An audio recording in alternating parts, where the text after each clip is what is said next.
Hello and good morning. मैं वैशाली गोगी आपका स्वागत करती हूँ हमारे चैनल पर। आप देख रहे हैं खबरें फटाफट। तो दोस्तों चलिए आपकी सुबह की शुरुआत करते हैं दिन भर की सारी गर्मा गर्म खबरों के साथ।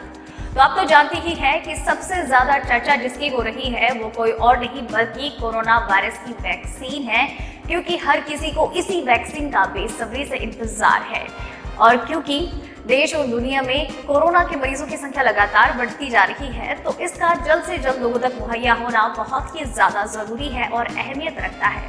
तो साथ ही में देश की सुरक्षा और इसको लेकर लिए जाने वाले फैसले भी काफी ज्यादा महत्वपूर्ण हैं। इसके अलावा प्रधानमंत्री नरेंद्र मोदी भी कई बड़े फैसले ले रहे हैं। तो साथ ही में ये है त्योहारी सीजन, और इस सीजन में देश के नागरिकों के लिए, देश की जनता के लिए कई ऑफर्स आ रहे हैं। तो साथ ही साथ कई नियमों में बदलाव भी हो रहे हैं, जो कि आपको जानना बहुत जरूरी है, और उसके लिए आपको वीडियो को एंड तक देखना जरूरी है। तो वीडियो के साथ एंड तक बने रहिए। तो चलिए सबसे पहले एक नजर डालते हैं आज की सुर्खियों की ओर। जम्मू कश्मीर में बड़े हमले की तैयारी कर रहा पाकिस्तान, आतंकियों के लिए बनाई सुरंग का हुआ भंडाफोड़। रेप मर्डर के दोषी राम रहीम को हरियाणा सरकार ने गुपचुप तरीके से दी पैरोल। रिसर्च में दावा, कैंसर के मरीज में 100 दिन तक रह सकता है कोरोना।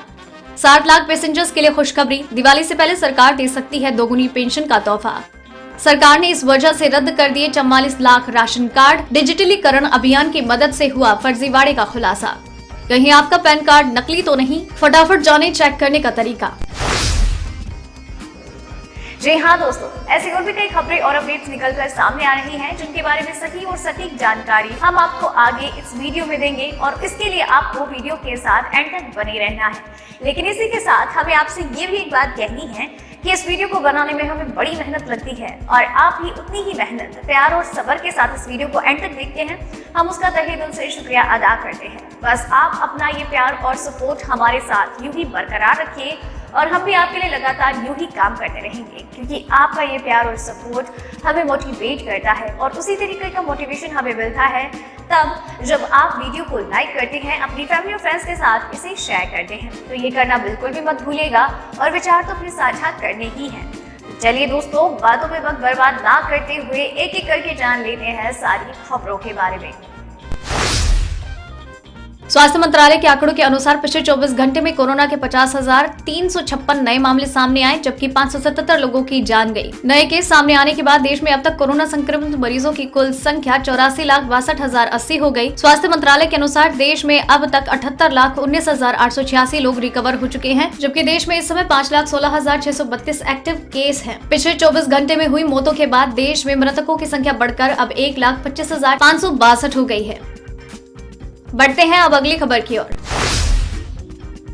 प्रधानमंत्री मोदी ने आज भारतीय प्रौद्योगिकी संस्थान IIT दिल्ली के 51वें दीक्षांत समारोह को संबोधित किया। उन्होंने कहा कि छात्रों का मकसद समाज की भलाई के लिए होना चाहिए। पीएम ने कहा कि कोरोना काल के बाद तकनीक की बड़ी भूमिका होगी। दीक्षांत समारोह में पीएम मोदी के साथ शिक्षा मंत्री रमेश पोखरियाल निशंक और शिक्षा राज्य मंत्री संजय धोत्रे भी मौजूद रहे। पीएम मोदी ने छात्रों से कहा, आज देश हर क्षेत्र की अधिकतम संभावनाओं को हासिल करने के लिए नए तौर तरीकों से काम कर रहा है। चलिए बढ़ते हैं अगली खबर की ओर। पाकिस्तान अपनी नापाक हरकतों से बाज नहीं आ रहा। मिली जानकारी के अनुसार पाकिस्तान जम्मू कश्मीर में कोई बड़ा हमला करने की साजिश कर रहा है, इसलिए इंटरनेशनल बॉर्डर पर सुरंग के जरिए आतंकियों को पाक से भारत भेजने का काम हो रहा है। बीते 3 महीने में इंटरनेशनल बॉर्डर पर दूसरी सुरंग मिली है। इन सुरंगों का इस्तेमाल पाकिस्तान अपने आतंकियों को भारत भेजने के लिए करता है। सुरंग मिलने के बाद अलर्ट जारी कर दिया गया है। बॉर्डर से लेकर दूसरे इलाकों की सुरक्षा को बढ़ा दिया गया है। बॉर्डर पर जवानों की संख्या को भी बढ़ाया गया है। भारत किसी भी तरह की स्थिति से निपटने के लिए तैयार है। चलिए बढ़ते हैं अगली खबर की ओर। रेप और हत्या मामले में उम्र कैद की सजा काट रहे जेल में बंद हरियाणा के डेरा सच्चा सौदा के मुखिया गुरप्रीत राम रहीम को बीते दिनों एक दिन की पैरोल दी गई थी। हरियाणा में सीएम मनोहर लाल खट्टर के नेतृत्व वाली भाजपा जेजेपी की गठबंधन सरकार ने 24 अक्टूबर को एक दिन के लिए राम रहीम को पैरोल दी। डेरा प्रमुख रेप और हत्या मामले में दोषी ठहराने के बाद रोहतक की जेल में बंद है। सूत्रों ने बताया है कि राम रहीम को अपनी बीमार मां से मिलने के लिए एक दिन का पैरोल मिला था, और वो गुरुग्राम के एक अस्पताल में भर्ती है। डेरा प्रमुख को सुनारिया जेल से गुरुग्राम अस्पताल तक भारी सुरक्षा के बीच ले जाया गया। चलिए बढ़ते हैं अगली खबर की ओर। ट्रंप के आरोपों के बीच काम में जुटे बाइडेन ने कहा, पहले दिन कोरोना पर देंगे एक्शन प्लान। जी हाँ, अमेरिका के राष्ट्रपति पद की रेस में बढ़त बना चुके डेमोक्रेटिक उम्मीदवार जो बाइडेन ने डोनाल्ड ट्रंप के धमकी भरे अंदाज का जवाब बड़ी गंभीरता से दिया। बाइडेन ने कहा कि हम लोग प्रतिद्वंदी हो सकते हैं लेकिन दुश्मन नहीं, हम लोग अमेरिकन हैं। बता दें कि ट्रंप ने कहा है कि बाइडेन को जबरन राष्ट्रपति पद का कब्जा नहीं करना चाहिए क्योंकि इस मामले में अभी तो कानूनी कार्यवाही शुरू ही हुई है। ट्रंप की धमकी से इतर राष्ट्रपति पद पर फिर से दावा ठोकते हुए जो बाइडेन ने कहा, हर गुजरते घंटे के साथ ये साफ होता जा रहा है कि रिकॉर्ड संख्या में अमेरिकियों ने जिनमें सभी नस्ल धर्म क्षेत्र के लोग शामिल हैं, बदलाव को चुना है। उन्होंने कहा कि आंकड़े स्पष्ट दिखाते हैं कि हम लोग इस रेस को जीतने जा रहे हैं। बढ़ते हैं अगली खबर की ओर। कैंसर रोगी के शरीर में कोविड-19 का 105 दिन तक रहना संभव है। एक अध्ययन में ये दावा हुआ है। शोधकर्ताओं ने पाया है कि इन मरीजों के शरीर में संक्रमण के कोई लक्षण भी नहीं दिखते हैं, जो कि वायरस के खतरनाक रूप को बताता है। यानी कैंसर रोगियों पर यह वायरस छुपकर हमला करता है। शोध में पाया गया है कि ब्लड कैंसर से ग्रस्त एक महिला को कोरोना वायरस हुआ, जिसके शरीर में ये 105 दिन तक मौजूद रहा। इस मरीज के शरीर में 70 दिन तक इतना अधिक संक्रमण था कि वो दूसरे को संक्रमित कर सकती थी। इस पूरी अवधि में उसके शरीर में कोरोना वायरस का एक भी लक्षण नजर नहीं आया। शोध में दूसरे कैंसर मरीजों में भी यही स्थिति नजर आई। वैज्ञानिकों का कहना है कि आमतौर पर कोरोना वायरस मरीजों के शरीर में 8 दिन के बाद कमजोरी आने लगती है, पर नया अध्ययन ये कहता है कि ये वायरस कितनी लंबी अवधि तक शरीर पर हमलावर रह सकता है। दोस्तों, खबरों का सिलसिला खत्म नहीं हुआ है। खबरें अभी और भी बाकी है जो कि आपको जानना जरूरी है, क्योंकि ये खबरें बड़ी महत्वपूर्ण हैं। तो चलिए बढ़ते हैं आगे। लेकिन अगर आप चाहते हैं कि खबरों का ये सिलसिला कभी ना रुके और आप तक खबरें लगातार पहुंचती रहे, तो अभी चैनल को सब्सक्राइब कर लीजिए, बेल आइकन को दबा दीजिए ताकि आप तक खबरों का नोटिफिकेशन लगातार पहुंचता रहे। तो चलिए बढ़ते हैं अब अगली खबर की ओर। आलू, प्याज और टमाटर ने तोड़े रिकॉर्ड, इस तारीख से कम हो जाएंगे सब्जियों के दाम। जी हाँ, कोरोना और लॉकडाउन से लोग पहले से ही परेशान थे, लेकिन अब आलू, प्याज और हरी सब्जियों के बढ़ते दाम ने उनकी मुश्किलें और भी बढ़ा दी हैं। यूपी से लेकर बिहार और दिल्ली से लेकर कोलकाता तक में सब्जियों के दाम आसमान छू रहे हैं। आलू जहाँ खुदरा में 60 और प्याज 70 रुपए के भाव से बिक रही है, वहीं टमाटर, मिर्ची और बाकी हरी सब्जियों के दाम भी 40 के पार हो चुके हैं। टमाटर जहाँ 60 रुपए किलो तो मिर्ची 100 से 120 रुपए किलो के भाव से देश के अलग अलग मंडियों में बिक रही है। पेट्रोल डीजल के दाम में लंबे समय से ब्रेक लगा हुआ है। तेल कंपनियों ने लगातार पेट्रोल डीजल के दाम में कोई बदलाव नहीं किया। दिल्ली में पेट्रोल 81.06 और डीजल 70.46 रुपए, मुंबई में पेट्रोल 87.74 और डीजल 76.86, कोलकाता में पेट्रोल 82.59 और डीजल 73.99, चेन्नई में पेट्रोल 84.14 और डीजल 75.95 रुपए प्रति लीटर है। चलिए बढ़ते हैं अगली खबर की ओर।